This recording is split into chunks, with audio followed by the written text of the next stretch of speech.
I love my HBCU. And boy, I love it, love it. I love it, love it. I love my HBCU. And man, I hope my team they won one. I hope my team they won one. Yeah, man. I hope my team they won one. I hope my team they won one. I tune into the HBCU Sports Lab to see if my team won or lost. If they lost, I'm quiet as a mouse. But if they won, keep tab. I'ma do the dab, yeah. Dr. Cavil, he know what he be talking about. Mike and Charles, they know what they be talking about. They compress the analytic data with the hip hop. If you know them like I know them, they gon' tell you if your team, if they won or lost, and who the ball. So listen to Professor, yes sir, and pay attention, cause he gon' teach a lesson. This is Dr. Cavil with Inside the HBCU Sports Lab with Mike Washington and Charles Bishop. Early morning. We got an early flight, so we decided we get on here and give you an update. Make sure you got your show. So we'll do just that. Welcome to episode 696 of Inside the HBCU Sports Lab radio show and podcast, a show that's covering the sporting HBCU diaspora, all things HBCU sports for institutions large and small. From the NAIA to the NCAA, we share insights and information on the HBCU sports culture, HBCU athletic aesthetics, to facilitate the story of HBCU programs in the business of HBCU sports. In short, we call it the HBCU sports pedagogy. I'm your host, Dr. Kenyatta Cavil, along with my co-host. The team is back together again. Mike Washington, Charles Bishop. We're filming from our home studios and sending a signal live, Case-Way 1230 AM studios with the Texas Radio Hall of Fame. Well, not really, but we'll give a shout out to Ralph Cooper to give him some love, multi-Hall of Famer. And we are shooting from our hotel room and or lobby. Give a shout out to Texas Southern University, where we're getting back to Houston, Texas, after a very busy and full day, if you would, in Atlanta, Georgia. With that being said, Charles, how you doing today? Doing well, Doc. Doing well. Up early. Got to get a little bit more coffee in me. Yeah, looking forward. We had a great time here in Atlanta. Looking forward to getting back and getting back to the swing of things back at home. Mike, how you doing? Man, I'm good. I'm looking at that hat you got. I am so Alpha 5 for down. You like my hat? I just gonna ask y'all what you think of that hat just threw me off. I'm sorry. I got to take another sip of coffee on that one. But is that just coffee? It's just throwing me. I'm sorry, throwing my sway off this morning. But other than that, doing good, man. Get like Charles said, I'm getting my coffee in. Had a great evening, exciting football, and about to head back to H-Town. Yeah, we fought through the weather, little sprinkles here and there, but really what could be considered in prayers for all those that the hurricane weather will be affecting. But for us, we just got a cloudy day, but in terms of the temperature, that evening it wasn't bad, and we had some pretty good football that was played for majority of the game. And in fact, we'll kind of kick it off right there, give you an update.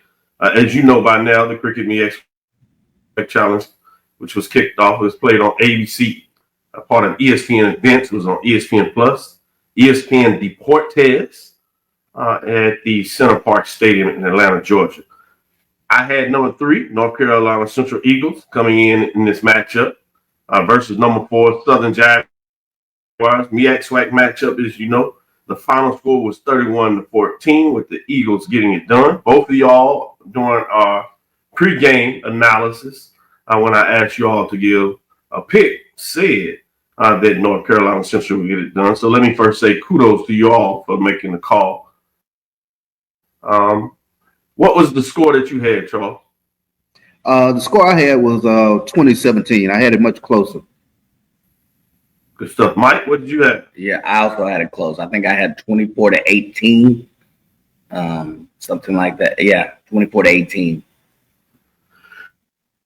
Yeah, as you got into it, that first half was, at least in terms of the closeness of the game, was really good. Southern essentially had 2 huge plays, long runs, one by the quarterback, one by the running back. And it seemed like North Carolina Central pretty much carried the tempo of that first half, putting up some big points. They had a drive that they got all 13 drives. It really kind of made a statement at the beginning of the game that they got in and got the touchdown. But as we said, Southern came right back, had the long run after a couple of plays and got in touchdown, scored at 7-7. Looked like North Carolina Central was going to show that they were going to be able to run the ball consistently. And they went all the way down to essentially the 3-yard line. On a play, they got into the 1st-yard line. It was question, bang, bang. One look, maybe you thought it was a touchdown. Other look, obviously, it looked like a fumble. And it was called a fumble, recovered in the end zone. So Southern took over the ball at the 7. They obviously went to instant replay. On the replay, it pretty much was clear. When you first saw it from one angle, though, you was like, oh, yeah, this is going to be overturned. Central will get a chance to make a decision on 4th down to go for it or kick a field goal on the 1-yard line. It was clearly shown from the other angle that they got it right. It was a fumble recovered by Southern. They gave them a little more life. Kind of went back and forth, got a chance to make some plays. Got in the end zone, put it up if you would. And you was like, okay, this is Southern. They're going to get right back into it. Threw you off. You were kind of like, even though Central has controlled this game, Southern has found a way to make plays. That's when they got the run play by the running back. Got up in there and took their lead. And then all of a sudden you saw that essentially North Carolina Central had a big play that was allowed to be done on special teams and kickoff. Boom, boom, 2 more plays that were done. Some people, Carlos Brown, as we in our group messages was losing it. He could not understand what took place. And so actually Central went into halftime with the lead, shut them out in the second half, put up a couple points and got away with it. It's kind of what I saw. I'll go to you, Mike. What were your thoughts in terms of just the overall schematic of the game? We'll get into some more details about specific players in the second and third segment. But just the overall schematic of the game, what are you thinking? So what sticks out to me was the tale of 2 halves. It was close in the first half. In the second half, basically, Southern was shut out. They didn't score. They didn't move the ball with the same efficiency or even with the lightning in the bottle approach they had in the first quarter. So that to me stood out. If you look at the overall anatomy of this game, you look at there is no score for, and if you look at the 3rd down efficiency in the stats, that tells a different number. In the first half, you got to give Southern credit. They had better 3rd down efficiency.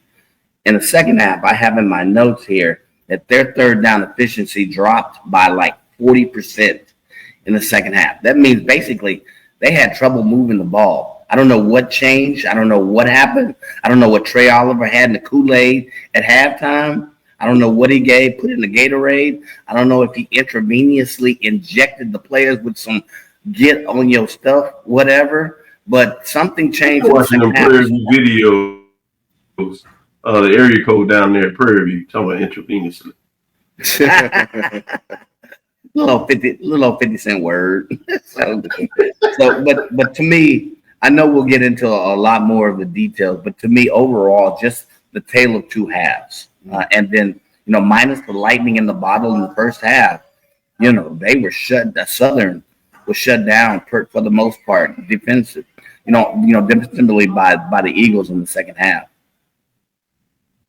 Mike, as I kind of gave my framework of the game, not play by play, but just overall some big plays that were in the game.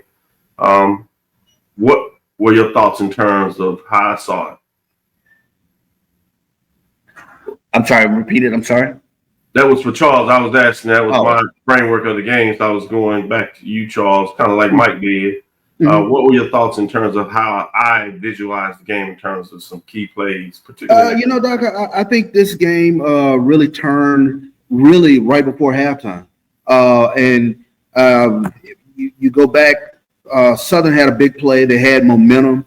All of a sudden, it's 14-10, and inexplicably they pooch kicked it. Yeah, and it set up North Carolina Central with great field position, and it was a quick touchdown. So all of a sudden it's 17-14. You come back out after halftime. Southern goes 3 and out. They shank a punt. And North Carolina Central is able to get great field position. They go right in and score. And 24-14, that was kind of the ball game right there. You had, some explosive plays there in the first half, but just in that period of time, right before halftime, 3 and out after halftime, and a shank punt, North Carolina Central goes in quickly, and that's the ball game right there. And you never sort of felt the sense last night that Southern could stop North Carolina Central's running game. Yep. We'll stay with you on terms of the running game.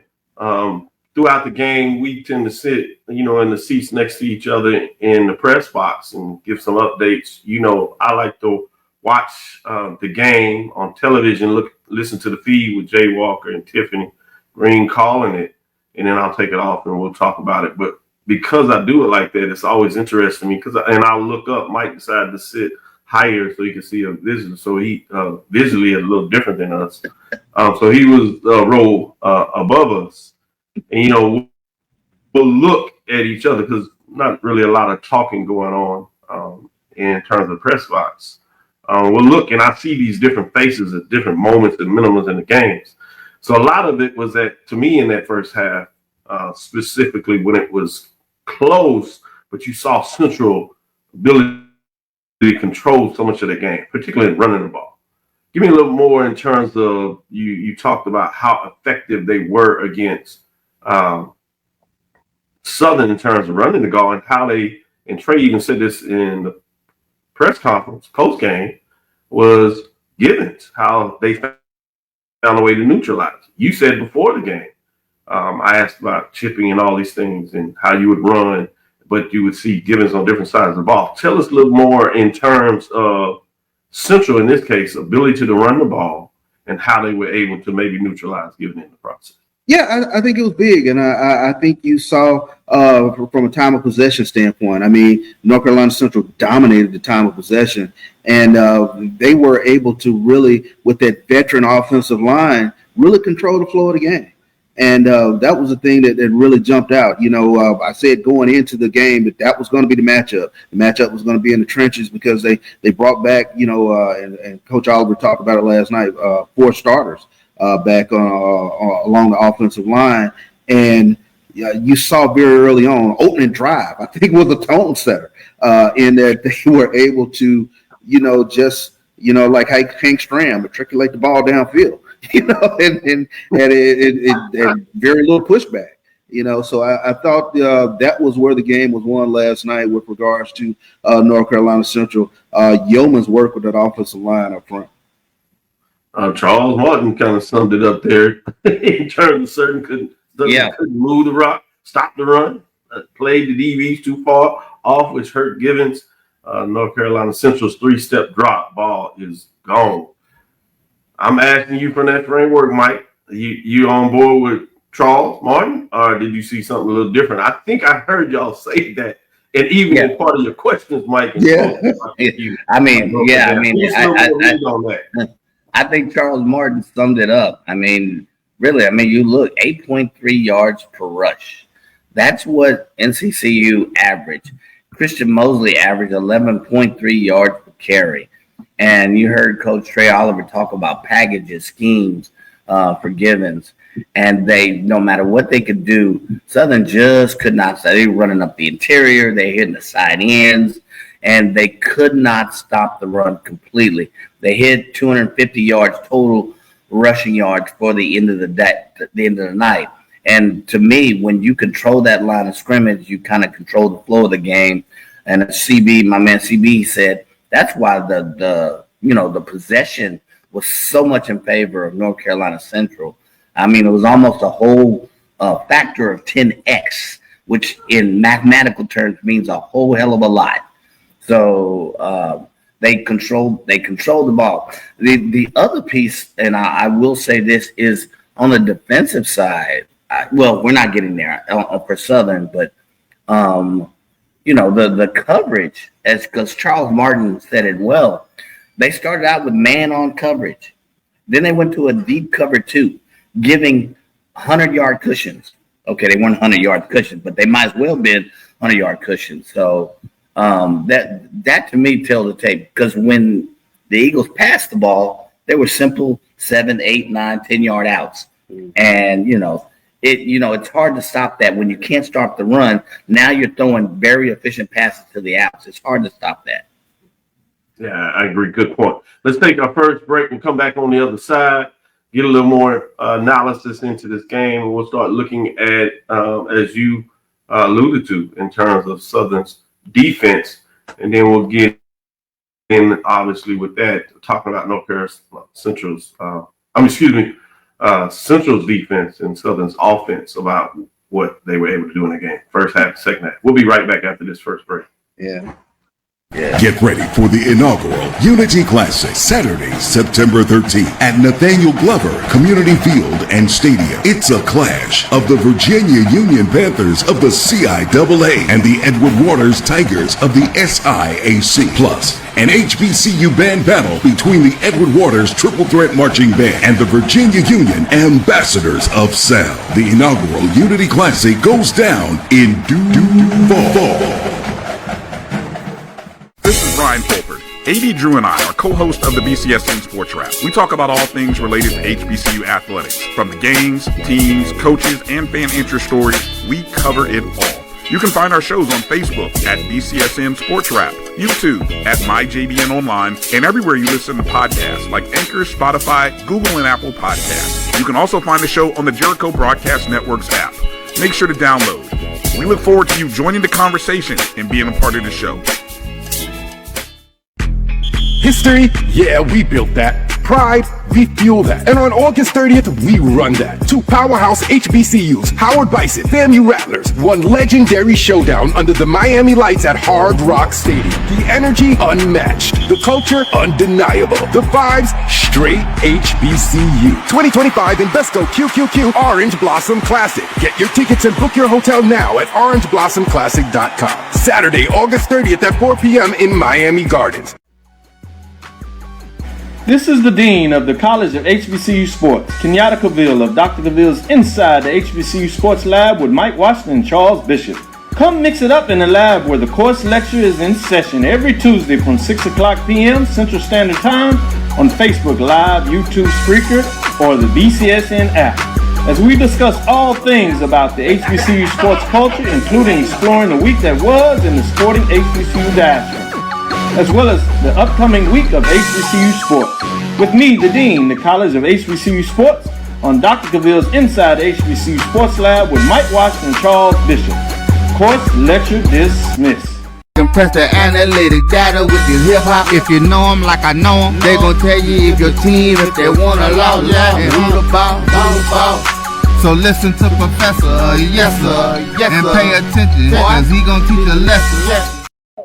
This is Dr. Bill with Inside the HBCU Sports Lab with Mike Washington and Charles Bishop. They're having fun getting it done. They must be taking those breaks. I wonder what they running to get done while they're taking in between those breaks, trying to make it back in time. With that being said, let's get back into that conversation in terms of North Carolina Central and put some focus on them in terms of what they were able to do against Southern defensively. Now, in the first half, there were 2 huge plays for Southern to give them much credit for, but second half, obviously, as you see just with the score, they shut them down, shut them out in terms of the scoreboard. Going to you, Mike, as you started to kind of tip in that a little bit, give me your thoughts in terms of what you saw getting done for Central in terms of what they were able to do defensively against Southern. Yeah, I thought they had a good scheme to really stop the run. And here's where I come from that.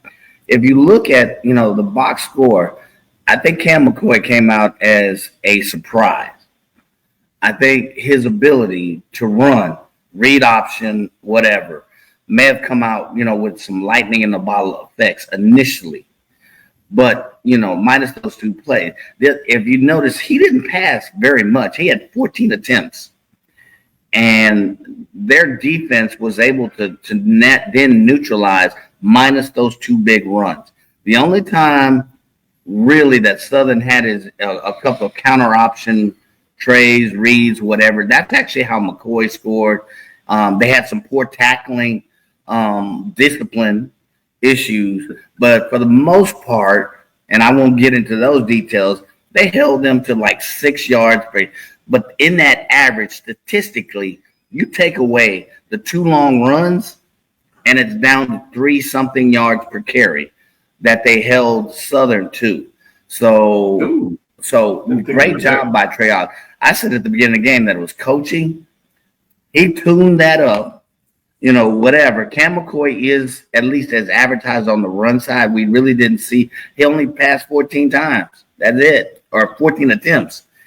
So, for the most part, they, minus the poor tackling, whatever, in the second half, they were able to neutralize the run. That made them, to me, at times, seemingly one-dimensional.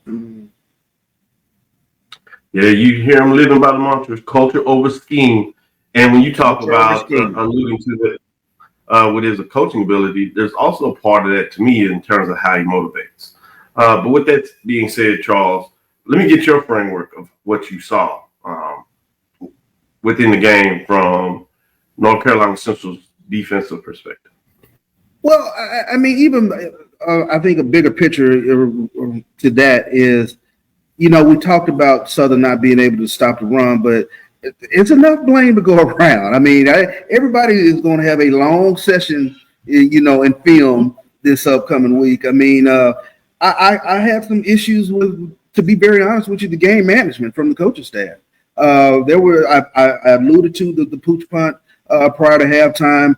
We saw 12 men on the field coming out of a timeout. They didn't really take a chance, going into halftime, in terms of some of the play calling there. So yeah, they really did become one-dimensional. We find out a little bit later on there might have been some disciplinary issues as to why, the name starter did not start. So, there was just a lot going on for Southern yesterday. And, you look back at it and, I think the big thing that I really kind of take away, and Coach Graves said it in the post-game press, a lot of things are correctable, but there are enough red flags to really kind of stop you in your tracks this morning. Like, wait a second, I know if you're a Jaguar fan this morning, you kind of feel like, it's the same thing over and over and over and over again. So we'll see kind of what happens from there. Yeah, it'll be interesting when you start looking at that matchup next week. It'll tell a lot in terms of Southern being the push. We also discussed, about, how big a win for this game would be. Also, what would a good loss look like? And alluding to in a lot of ways, Southern lost, obviously, but it did even look like a good loss in terms of what we were hearing from some folks out there. I'm going to give you another one of these breakdowns. Let's see here. The Eagles had 409 yards of offense with 234 yards on their first 3 series, telling you in a lot of ways how they controlled the tempo of that game.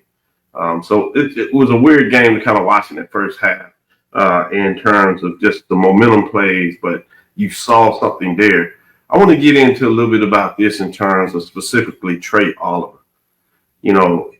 He fascinates me in terms of how he is prepared to get his teams up for big games. Question came up in terms of what is his record in Atlanta? He said, well, it's beyond that. We like to play anybody, anywhere, classics, and he named a couple of classes where they got some big wins. My point here is to look at his ability to utilize, oftentimes the media focuses on some of these games, classics, and how subplots and lines came out of there. And I teased him after the game. He said, man, what did you think? I told you. Well, Givens, everybody was talking about Givens. What did we do to him? What we ever do? And he said, I'm not saying he ain't a good player, but we can scheme. We can get it done. We can coach it. But it's fascinating the way he's able to motivate his teams and put a boogeyman out there. If you would, Charles. Talk a little bit about that, how he takes what we say on these shows, media interviews, even if you are finding a way to give them credit, we picked them both. We talked about some of the concerns of Southern, other than if he was watching Carlos Brown's show, which you would have thought, obviously you would think that Carlos Brown, Southern folks is going to find a way to talk about how he thinks Southern can do well. But he takes all that little stuff out there and he goes to town on it, Charles. I joke about it all the time. He finds the slightest morsel of something, and he can't wait to use that as a motivational piece. Like you said, like some of our conservative around the country, they find that boogeyman. So Trey Oliver, he finds the boogeyman. It was Kelby Givens yesterday. It's like, wait a second.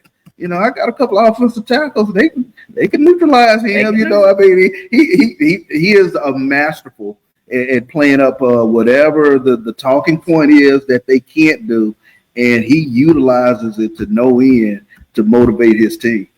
I got to get to one of his practices to see what he's saying in terms of practice. Certainly, a pregame speech would be fascinating to hear. Charles.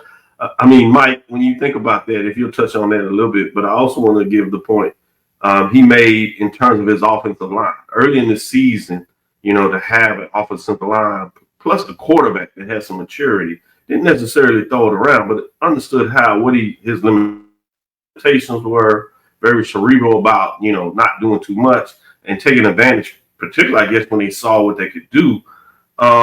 Basically, the 5 linemen coming back, he made the statement, Coach Oliver, that it was 4 of them that started. It was just the week before that one of them played so well that they decided to make the switch. But talk about the success and the focus on the offensive line allowing Central to do what it did. Yeah, Mike. So you mean the offensive line? Yeah, and their performance. Yes. Yes. Well, I think, to be honest, you can talk about that in terms of Coach Oliver, in terms of, as I asked Charles, his motivational tactics in bringing it up. Yeah. Well, I got 2 or 3 key points. I said, going into the game yesterday, I said, remember you asked myself and CB, how would you handle Givens? And somebody said, I think a couple of us said we'd chip him. And I said, why not go at him as well? Mm-hmm. So my take in it is that the kind of personality that Coach Oliver is, as you just mentioned, the way the game was played, he challenged the O lineman. He said, can he be stopped? Is he Superman, basically? Can his cape be nicked? And we find out by the number of tackles or his output thereof. The reduction of his output is, yes, he was neutralized to an extent. He challenged his team. He said, yeah, we may go around him, but I got packages. I got some big offensive linemen that have accepted the challenge to go at Givens. And to me, that showed through the game. They averaged 6.8, 6.9 yards per carry. And not every one of those plays did they run away from him. Yes, they moved Givens around, but he had the packages that, and some of those times they were running at Givens. And what happened to Superman? So I think that goes into his motivation of his players and his preparation for a game. You're right. He does find every niche, every tool, whatever. But I think he kind of goes, to me, on the opposite side of Evan Flo. Where everybody else had nick him, run away from him, he had packages said, if he's there, we'll run at him. If he's not there, we'll run away from him. And I think that goes, yes, to the offensive lineman and their acceptance of the challenge, but to Coach Oliver, to his credit, his ability to motivate his players. And give Walker Harris credit. He got the ball out of his hands yesterday, and we talked about it. Southern was giving him the cushion on the outer boundary there, but he did a great job of just moving the ball. I mean, even when he was pressured, he'd step up and run, and that was another element of putting pressure on Southern's defense yesterday. And I take my hat off. It was a great game plan that North Carolina Central put together. Yeah, Dr. John Thornton and Dr. Israel. They're having a little fun this morning. Jeff Roberts, shout out to the lab listeners getting on here. The fans out there giving us love in terms of what they do. Let's take our second break. We'll come back on the other side. I want to talk a little bit about a poll. We'll look at the poll. But in this framework, I want to see your thoughts in terms of how far you would have dropped Southern. So I want you to think about that a little bit from that perspective. And where do you push maybe Central to if we release the poll this week? We start our official poll next week, but kind of want to get your thoughts on that. And then we want to get into some additional analysis this game outside of that. And then the final segment, we'll get in your thoughts in terms of what's next. How are other teams maybe looking at this game? What are your thoughts in terms of SWAC teams, MEAC teams looking at the MEAC? We want to kind of get your thoughts in that final segment on that. We'll be right back after this second break. We'll come back on the other side and get right back into it.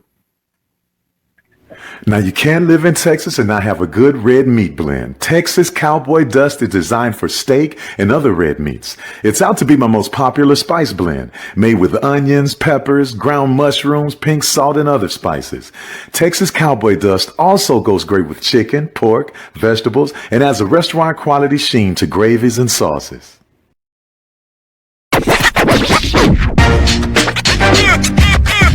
It's like a loop machine. All around town, people trying to get down. Vanilla smoked sea salt seasoning is for seafood. The tarragon and fennel bring out the natural sweetness in seafood. I also use it in rice dishes, on yams, asparagus, blueberry pancakes, and believe it or not, chocolate chip cookies. Vanilla smoked sea salt adds a salty and savory component to sweet dishes that create a symphony for the tongue. Get ready for the inaugural Unity Classic, Saturday, September 13th at Nathaniel Glover Community Field and Stadium. It's a clash of the Virginia Union Panthers of the CIAA and the Edward Waters Tigers of the SIAC. Plus, an HBCU band battle between the Edward Waters Triple Threat Marching Band and the Virginia Union Ambassadors of Sound. The inaugural Unity Classic goes down in due fall. History? Yeah, we built that. Pride? We fuel that. And on August 30th, we run that. Two powerhouse HBCUs, Howard Bison, FAMU Rattlers, one legendary showdown under the Miami lights at Hard Rock Stadium. The energy unmatched. The culture undeniable. The vibes straight HBCU. 2025 Invesco QQQ Orange Blossom Classic. Get your tickets and book your hotel now at orangeblossomclassic.com. Saturday, August 30th at 4 p.m. in Miami Gardens. Compress the analytic data with your hip hop. If you know them like I know them, they gon' tell you if your team, if they wanna lose, and who the ball. So listen to Professor, yes sir, and pay attention, cause he gon' teach a lesson. This is Dr. Bill inside the HBCU Sports Lab. Like I said, I want to get a little bit in terms of the poll talk. But before we do that, attendance at the game was announced just over 16,000. But you think about it being on ABC, ESPN Plus, so you talk about millions likely of viewers, and compared to the other game, you'll get that official notification like Tuesday or Wednesday in terms of what that looks like. But thinking about it from that perspective, because I could imagine some folks may have been a little concerned about the attendance. Obviously, the weather, a lot of things likely had something to do with that. But in the press box, when you saw the crowd, based on what you saw, it looked really good in terms of, from that perspective, from the press box size. But when you put that together and you add in the combination of what you're able to do for your total audience, if you would, including your fans at the game and those that are viewing it. Mike, what are your thoughts on that? Yeah, I would even throw, if you'll allow me, a third factor in. You put that, what we saw in the audience, you put that number, out there. Was it 2 million? You hope, give or take, viewership. But compare that to what other games may have gotten during the season. Compare that to what other games got yesterday or didn't get. That's a huge factor. Just think the magnitude of that, millions of viewers looking at this game, kicking off the 2024, it is an HBCU event that is tremendous. That tells you something bigger than football. To me, that is huge. So to me, that was the other factor. The first thing I wondered when they announced the attendance, I was like, all right, what's the viewership like? Because I had the game just like you guys on in the press box while watching it there and having the stats in front of me and, having the game. We had all of the, the technology tools. But in this day of age, the day we live where people stream a lot more, they watch a lot more, that interest, man, that to me was phenomenal. Not only what you saw at the game, but what, hopefully the numbers come out, but it looks like it looks like it's going to be a phenomenal number. So. Let me get your thoughts on that, Charles. Yeah, I mean, I think take a look at kicking off one of the first college football games of the season on ABC. I expect a good number in that regards. Like you said, I think to your point, sitting in the press box, I thought it was an even better crowd. I thought both North Carolina Central and Southern had tremendous representation there at the game. You saw the standing room only. You saw the individuals standing around the stadium. So, I'm very curious to see what the numbers will be with regards to viewership. But I think it was a great kickoff to college football season. All right, let's get back into it as we kind of start to kind of look forward a little bit. Poll ranking. Let's see if we can pull that up and give you a little thoughts. I want to see if we were releasing a poll, what we're talking about. Obviously, as we said, number 3, North Carolina Central Eagles of the MEAC defeat number 4, Southern Jaguars, 31-14 in this matchup. First half close, big plays, whatever you, but in the second half they dominated. So I kind of want to get your thoughts on that, Charles. Let's go to the top 7 in terms of that next slide, if we can get to it. We'll see that with Southern there. They come out 0-1 now. The good thing is this non-conference game, so they still have the 8 conference games. And we'll go to number 3, next slide, with North Carolina Central getting that big win, so they're 1-0 in the season. Trey Oliver is now 7-0 in terms of classics, as we added in terms of what that looks like. And then this next one we got into, I think the top 7, keep going, where we have this top 7, and remind everybody, number 7, we have Prairie View A&M 5-7, 3-5 last season. They will go against Texas Southern next week. That's 7 versus 14 matchup, I believe. Top team in there. You got Morgan State Bears 6-6. Number 5, South Carolina State Bulldogs at 9-3. Southern Jaguars are 8-5. North Carolina Central is 8-3.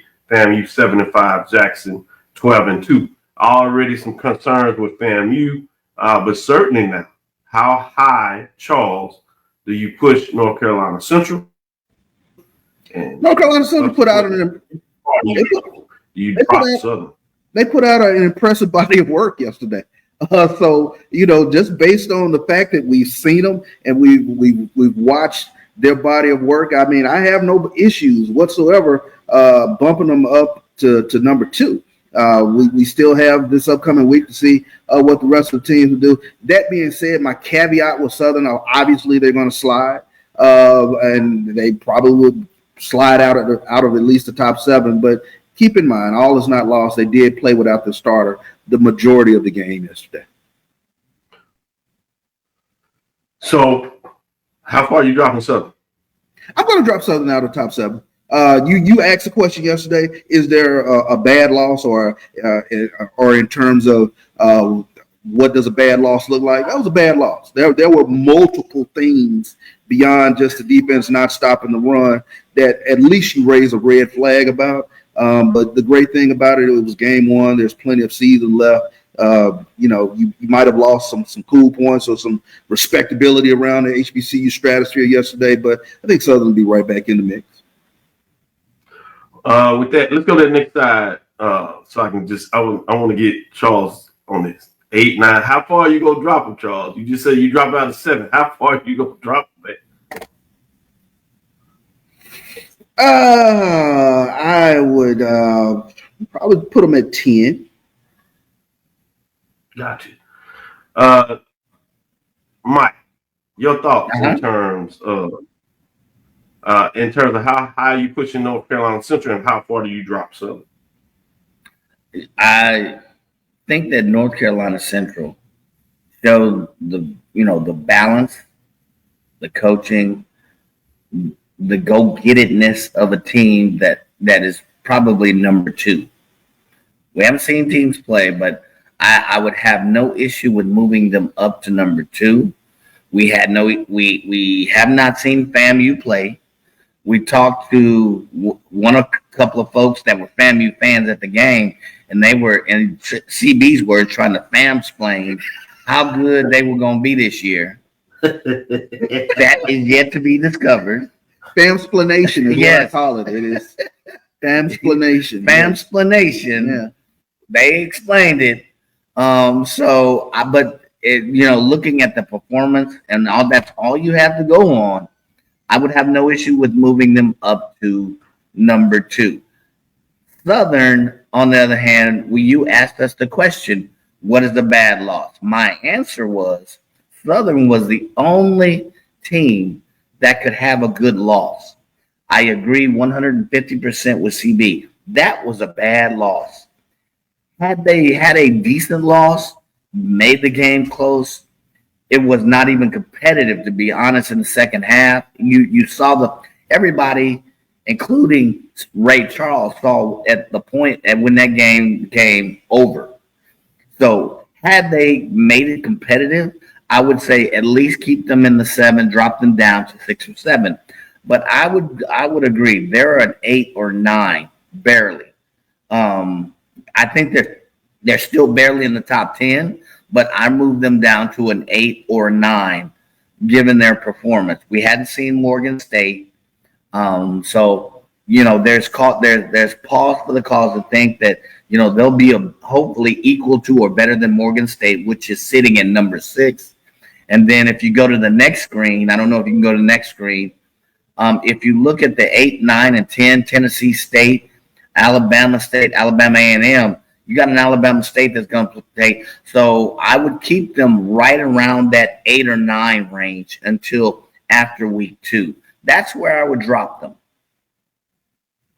Good stuff. Let's take our last break and come back on the other side and give you abbreviated thoughts in terms of the rest of the leagues, MEAC and SWAC fans, who's on the ledge, that kind of stuff. We'll do that in our last segment. We know who on the ledge.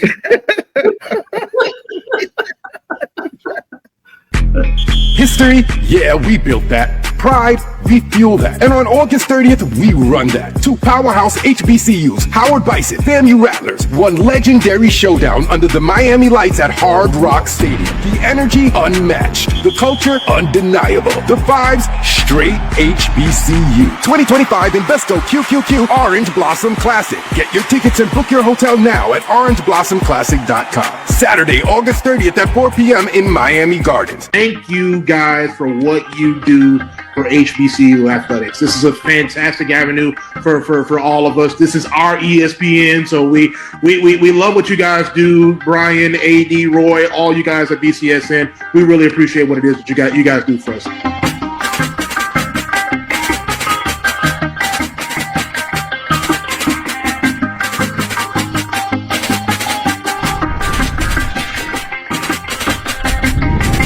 Football fans, HBCU football is back in the ATL with the Cricket MEAC SWAC Challenge Kickoff. Representing the MEAC, North Carolina Central, and representing the SWAC, Southern Eagles, Jaguars, the Marching Sound Machine, the Human Jukebox. The kickoff trophy is up for grabs, and bragging rights are on the line. The rivalry is real. Bring the family and join us pre-game for the fun-filled Coca-Cola fan experience, including band jamborees, food, activations, and fellowship. For tickets and information, visit MEACSWACChallenge.com.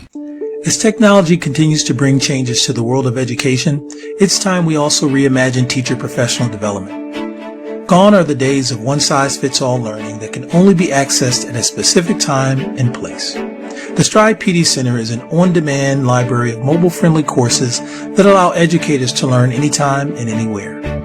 Our dynamic courses provide bite-sized learning and help educators advance their knowledge while also gaining professional development hours. The best professional development plans are those that include a level of flexibility and choice for educators. Whether you're a teacher, school, or district, visit us today to take charge of your learning. Get ready for the inaugural Unity Classic, Saturday, September 13th at Nathaniel Glover Community Field and Stadium. It's a clash of the Virginia Union Panthers of the CIAA and the Edward Waters Tigers of the SIAC. Plus, an HBCU band battle between the Edward Waters Triple Threat Marching Band and the Virginia Union Ambassadors of Sound. The inaugural Unity Classic goes down in due fall. Compress the analytic data with your hip hop. If you know them like I know them, they gon' tell you if your team, if they wanna lose, and who the ball. So listen to Professor, yes sir, and pay attention, cause he gon' teach a lesson. Well, Mike says he knows who's already on the ledge, so we'll just say that. Who's on the ledge? Mike? Yes. Hey, go ahead. I can't have a ledge week one. I can raise some red flags week one, but I can't have I can't have anybody on the ledge week one. So I'll have red flags. Like I said, game management, special teams, defense and offense. That's enough red flags. So that wasn't a pretty day yesterday. Yeah. Let me go to you, Mike, on this one, since you already said who on the ledge.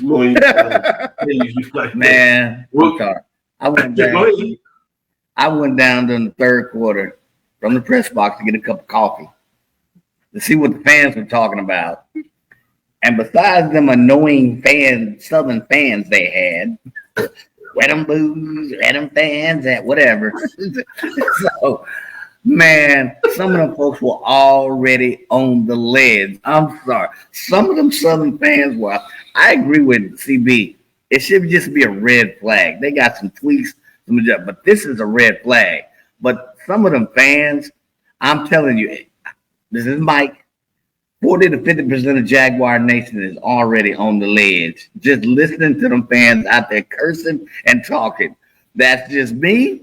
But some of them fans, and you see some of Carlos Brown's tweets. I think there was a big thing, a big image of alcohol in one of his tweets. And Carlos don't even drink much. I've never seen Carlos talk like that. I've never seen Carlos like that. I was like, Carlos, come on, man. It's going to be fascinating, man. I guess maybe he'll have a chance to kind of, like you said, maybe walk off the ledge if he's there. We're not going to say he's on for Charles's perspective. But let's get back to some of the other coaches in the league in terms of the SWAC. What are your general thoughts with your coaches? What do you think in their mind what they see, particularly maybe the Western Division, Mike? That was for you, Mike. I'm sorry. I barely heard the question. Can you repeat it one more time, Doctor? Yeah, I was just saying in terms of the coaches, even players, but more from a coaching perspective. What are you thinking after they watched this game yesterday? I'm thinking, how when they go through the gauntlet of the SWAC, the SWAC, if you're Southern, how do we prepare teams to stop those good running teams? What tweaks do we make? The second thing is, which quarterback are we going to keep? Is Cam that dude? Do we keep him in here?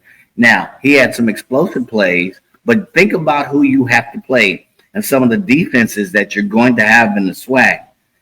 They're going to go back to the drawing board. Is it going to continue to be a quarterback by committee for Southern University?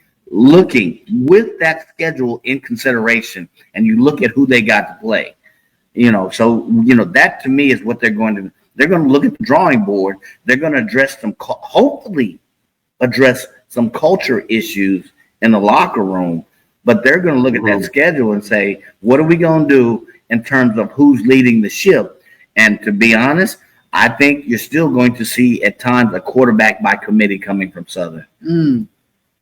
Charles, what are your thoughts in terms of other coaches in the league watch this game? Where do their minds run in terms of the team that was selected at the beginning of the season to be at the top of the West? That was a great opening statement yesterday with regards to North Carolina Central. They put out something yesterday that says that they're not just a good team in the MEAC, they're a good team in the FCS. That was an efficient performance yesterday, and I talked about bringing back that personality. I think Jackson State had kind of taken away that physicality component part for the SWAC, and North Carolina Central went out yesterday and sort of reestablished, this is the brand of football that we play. This is the brand of football of our conference. So I think, it brings up an intriguing matchup next week with regards to a new culture. Your Coach Oliver, culture over scheme, new culture at Mississippi Valley now. And so we can't, just automatically say, that's a W. I mean, they have a whole new roster and a whole new attitude in Mississippi Valley. So I'm sure they were watching, the game yesterday. It's like, you know what? There's a blueprint. We coming right down their throats. Yep. Yeah, I like it. We'll get a chance to really get into a lot of these matchups the rest of the weekend, but I'll get you all out of this on this one. I want to get your final thoughts in terms of just how powerful HBCUs are, particularly at the FCS level with the MEAC and SWAC, being able to have this event to open up the season, have this magnitude of ABC, ESPN plus ESPN Deportes, the pregame, postgame, all those that are connected with it.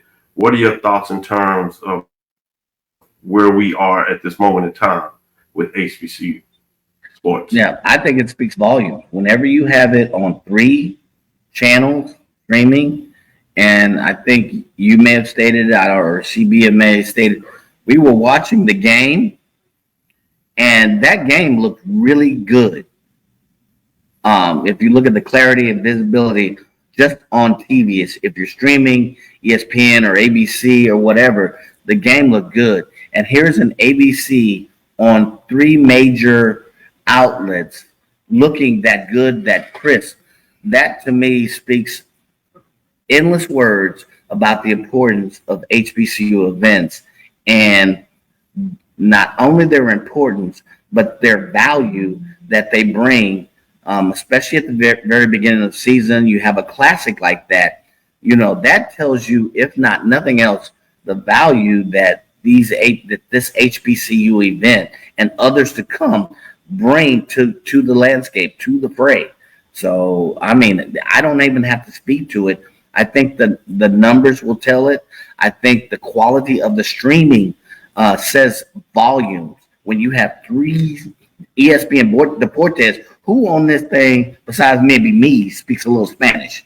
And here we had it on ESPN Deportes. So good stuff. Charles Funnel?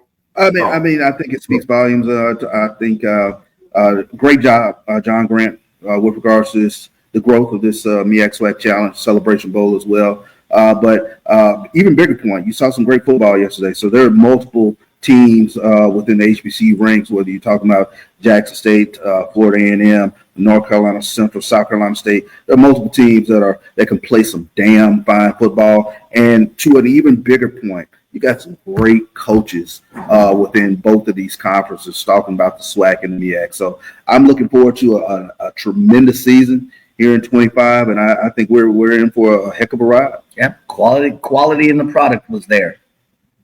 Folks are already looking forward to Central going down to Tallahassee for family. We'll talk a little bit more when we get into it. Thank you from the inside the HBCU Sports Lab. Make sure you share our podcast with friends and colleagues. I am Dr. Kenyatta Cavil, the Dean of HBCU Sports, coming from inside the lab in the College of HBCU Sports with Mike Washington, Charles Bishop. Again, we want to thank you for listening to Dr. Cavill's Inside the HBCU Sports Lab with Mike Washington, Charles Bishop every Tuesday and Thursday. We'll go back to our regular Sunday time at 9 o'clock. That's Tuesday and Thursday at 6 o'clock, and that's Central clock. That is Central Standard Time. We look forward to next week as we discuss the latest news in the lab. Follow me, Dr. Kenyatta Cavil. That's on Threads, Facebook, Instagram, TRKENYATTACAVIL. Inside the HBCU Sports Lab, 1 on Facebook, Inside the HBCU Sports Lab on YouTube. Dream big, continue to move forward. We will talk with you soon. Charles? Of course. Mike? Lecture. Dismissed. All right.